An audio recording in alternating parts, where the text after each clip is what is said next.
So, let's see how this year goes.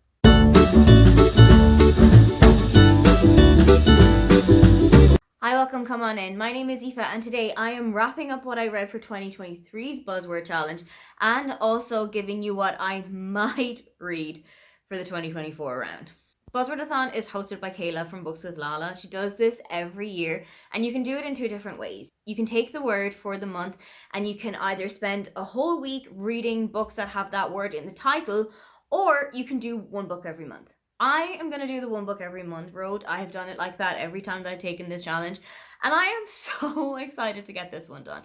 I've had some really good reads from Buzzwordathon this year. I've had some not quite so great ones, but I'm excited to see where it takes me. It's also really fun to look back over this video at the end of the year and see just how out there my actual suggestions were in comparison to what I was going to read. Let's start with what I actually did read for the books for 2023. For January, the words were life or death, and I went with Maybe in Another Life by Taylor Jenkins Reid, which is kind of like a sliding door story about Hannah, who is in a car accident on the way home from catching up with a couple of friends one night. And you can see two roads diverging from here. What would have happened if this happened after the accident versus what would have happened if this happened. And while you are reading pretty much the same story in two different timelines, I never found this a little bit boring. I never found this a slog to read. I was genuinely invested the whole way through.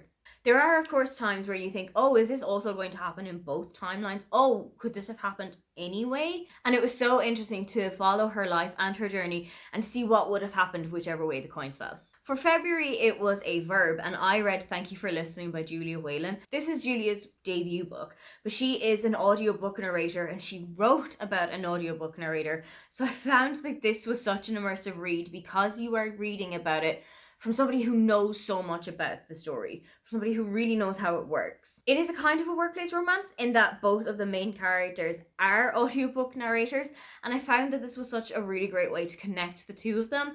They don't also see each other very often because they are living on separate sides of the US and they narrate their books kind of separate from each other, but it was so great to see their chemistry. There's also a lot of disability rep in this book and it was so really great to see that part. For March, it was a specific word, and that word was secret, and I read Past Secrets by Kathy Kelly, and if you gave me every cent of your life savings right now, I could not tell you what this book was about. Kathy Kelly and I have a bit of a tumultuous relationship in that some of her books I have fallen completely in love with them, and some of her books I read them and then I forget exactly what it was about. This is the forget exactly what it was about. I'm sure it was a great read at the time, and my mom is a really big Kathy Kelly reading fan, so I would probably have given her that one on, but I just don't recall what it was about. For April, the words were emotion-based, and I read Happy Place by Emily Henry, and I knew I wanted to slot this in for April as soon as the list came out for last year. I had such a good time with this book. It is a little different to the Emily Henry books that I had read previously, in that I didn't always root for some of the characters in here, whereas for other Emily Henry books, I've been on board with everything that everyone had been doing. But I still had a really great time reading about Harriet and Wynne, who have broken up about 6 months prior to the start of the events of this book, but haven't actually told their friends that. And now everyone is coming together for one last week at a beach house that one of the friends owns. And there is an entire event happening around that week that Harriet and Wynne just decide, hey, why don't we just pretend for one last hurrah that everything is fine between us? For May, it was flavor-related words. And I bent this one a little bit and went with Taste by Stanley Tucci, and I am so glad that I did. I had a physical copy of it, but I actually listened to the audiobook because I really felt like listening to Stanley telling me his story would be a great way to listen to this book, and it truly was. Stanley has a great voice for storytelling anyway, but when you are sitting listening to Stanley telling you it, it's like you're catching up with him over a glass of wine and he's telling you about his life and his relationships and his marriages, and I just loved it. The main reason that I have the physical book is because there are quite a lot of recipes dotted throughout the pages of it, and it's one that I want to go back to. It's one that I want to kind of flick through now and then. If I'm feeling a little bit uninspired in the kitchen, it's definitely one that I'm going to go to. Another one that I don't quite remember is the book for June. For June, you had to read an other book, so a book with other in the title, and I went for Pride, Prejudice and Other Flavors by Sonali Dev. I know that this is the start of a series where she writes a lot of Jane Austen inspired retellings. So as you can tell from the title, this is a retelling of Pride and Prejudice. But I just didn't really agree with the characters here. I don't know if it's because I don't really like Mr. Darcy in the original book anyway, but I just didn't really connect with the main character, Trisha, here. I found her a little bit cold, I found her a little bit kind of brusque, and I didn't really enjoy reading it. For July, the words had to be weather-based, so I went with Before the Coffee Gets Cold by Toshikazu Kawaguchi, and I actually went for the second book of the series because I had just reread the first one in the start of 2023. This one was not my favourite of the series, I'm afraid. I found myself dragging through it a little bit, and it's such a short book. It's only about 200 pages, so there's no reason that it should have taken me almost 4 days to read it, but I just didn't find myself picking it up as much as I had the other books that I've read in this series. So I think it just took a little dip, but thankfully we have gotten back on track since. For August, you needed to read a book that had a body part in the title, and I went for Heartstopper Volume 3 by Alice Oseman. I had actually read all of the Heartstopper books across August, so I could have gone for any of them, but I went for 3 specifically because it is my favourite and it has a lot of heart in the stories. I really love their little trip to Paris that they take with their school and the adventures that they have in Paris, but also there is a little side plot about the teachers who come with them on the trip. That just warms my heart every time I read it. For September, the words had to be game-based, so I read The Love Wager by Lynn Painter, and this is following Hallie and Jack, who meet each other as Hallie is the bartender at a wedding that Jack has attended. They have a one-night stand, and then for some reason, they don't get together after it, despite having really great chemistry and despite getting along really well with one another. They actually decide to be each other's wing person and set the other up on dates, and then keep sabotaging the dates that they go on because they have a wager that this is what's going to happen if Jack falls in love first, and this is what's going to happen if Hallie falls in love first. Honestly, there was a lot about this book that I didn't really enjoy. I did keep going with it because I knew I wanted to read it for the Buzzwordathon, but if I didn't have to take off that box, I would probably have DNF'd it. For October, the words were magic based, and I could have gone with a whole heap of books here, but I actually went for a reread of The Witches by Roald Dahl. This is one of my childhood comfort authors. I loved Roald Dahl's books as a kid.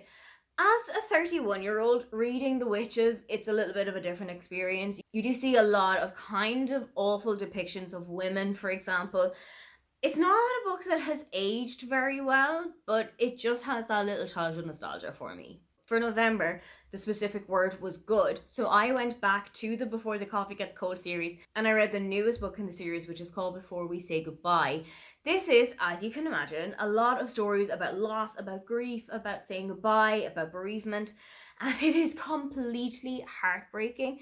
It's also really heartwarming. There are a lot of really enjoyable stories in there, but that little underlying theme of loss and goodbye is a little bit of a heartbreaker. Finally, in December, the words had to be sound-based, so I read A Christmas Carol by Charles Dickens. I read this book every single year on Christmas Eve, so I knew that that was one that was definitely going to fit in here. And it was just as wonderful as every other time that I've read it. It was just as warming and just as comforting as every single time that I've read it. So now that we've closed off 2023, let's look forward to the words for 2024. For January, it is there, there, or there. All of the 3 different spellings count. And for this one, I did struggle a little bit because there is nothing on my physical TBR that I could have gone for. So I went to my Scribd Save Bank and I found there's no such thing as an easy job. I will be honest, I don't know a whole lot about this book. I think it is a fiction book, but I'm not entirely sure what the situation about it is. I just know that it has theirs in it, and that's going to take this off. For February, we want positive or happy words, so I am going for Practice Makes Perfect by Sarah Adams. I know this is the second book in a series, so technically I do have some pre-reading to do before I can get to this one because I need to read When in Rome first. But I feel like that's pretty doable. I think When in Rome is actually quite short. I think it's only about 300 pages, and that is definitely doable within a weekend. For March, it is a book with a character's name in the title, so I am going for Aisling Ever After by Sarah Breen and Emer McLysaght. I knew I wanted to read the last book in the Aisling series anyway in March. All throughout March, I like to read books that were written by an Irish author. This one is written by 2 Irish authors, so it's definitely going to fit in. I think it's just going to be a difficult read for me because it is closing off one of my favourite series, and that's going to be a bit of an emotional time. For February, you want to read something that has a nature word in it. So I am going for In the Weeds by B.K. Barrison, which is the second book in the Ingleswood series. I have actually just finished Love Life Farms, so I know that I really enjoy the writing style here. I had such a great time with it. So I know that I'm in really good hands here. I am really looking forward to getting to this one. I know that it follows one of the side characters from Love Life Farms that I really enjoyed reading of, and a second side character that I feel like we didn't learn a whole lot about, and I am really interested to find out more about their story. For May, the central word is every, so I am going to read Little Fires Everywhere by Celeste Ng. I have already read Everything You Never Told Me by the same author, and I really enjoyed it. I actually read it as part of an English language book club back where I used to live, and I loved Celeste Ng's writing style, so I'm really interested to see how that's going to transport into another book. And I know that this also has an Amazon or a Hulu series, so when I'm finished with the book, it's then time to start onto the series. For June, you want to read a book that has a repeating word in the title, and the, an, of, and they can all count as repeating words. So I have got 2 options. Because the can count, I have got The Housekeeper and the Professor by Yoko Agawa, which I got as a gift last year for my birthday. But I can also read Tomorrow and Tomorrow and Tomorrow by Gabrielle Zevin, and finally get on the hype train. I know people who have read this book in my personal life and who really enjoyed it. So knowing that they have also really enjoyed this book is kind of just a little spur on for me to read it. For July, the buzzword is measurements. So I am going to read Love in the Time of Serial Killers by Alicia Thompson. I've actually had a NetGalley copy of this for over a year by this stage, which is really bad form when you get a copy of a NetGalley book. So I really do want to get this one read. And I also have a second book by Alicia Thompson on my Kindle that I really want to get to, but I feel like I need to read that one first. For August, the central word is like, and I have chosen to go with A Lot Like Adios by Alexis Daria, but this is the one that is the most likely to change. I didn't really love You Had Me at Ola when I read it in the earlier stages of this year, so I don't know how I'm going to get along with this one. I am going to give it a try. I am going to go in with a clear mind and just read as much of it as I can, but I don't know if that's the one I'm going to end up with. For September, you want to read a book that has something to do with your senses in the title. So it can, of course, be the 5 senses: sight, sound, smell, taste, and touch. But it can also be something that is connected to those, like your nose or your mouth or your fingers. And I have gone for Fingerprint by Sarah Waters. I got this book as part of the Do Braid Shopper experience that I did around my 30th birthday, which means that by the time we get to September, it will actually have been on my TBR for 2 years. So it is definitely time to get it out. For October, you want a book that has a relationship in the title, and I cannot think of any more basic relationship than your family. So I am going for Murder in the Family by Cara Hunter. I've already read a lot of Cara Hunter books from the DCI Adam Crowley series, but I haven't read this one, and I've heard a lot of stuff about it. There's been a couple of mixed reviews, actually. I know that Monica from A Little Bit of Monica read it and didn't love it, and I know a couple of other people who read it and thought it was really intelligent. It was really cleverly written. So I want to see what side of the fence I'm going to fall on. Another one that is likely to change is the book for November, where you want to read a book that has only in the title, and I actually struggled with this one, but I landed on Only When It's Us by Chloe Leese. I have DNF'd the 2 Chloe Leese books that I've read so far, and I don't know how I'm going to get on with a third one. I don't know if it's going to be Third Time's a Charm or Third Strike You're Out, but I'm going to give it a try.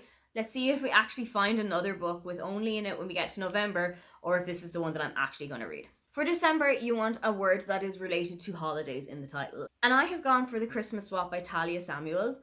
But this one is also open to change. It could happen that I've already read it by the time that 2024 comes around. It could happen that it's still on my TBR, or it could just happen that I find any other book that has got Christmas or gifts or holidays in the title, but let's see where we end up. Those are the books that I am probably going to read for the 2024 Buzzword Challenge. Have you got any suggestions for any of the prompts that are laid out in front of us? Or is there any prompt that you think you would do really well at? If you'd love to leave me a comment but you can't think of anything you'd like to say, then just leave me the lightning strike emoji. Don't forget to like and subscribe because I have new videos up every week. Now, get on out of here.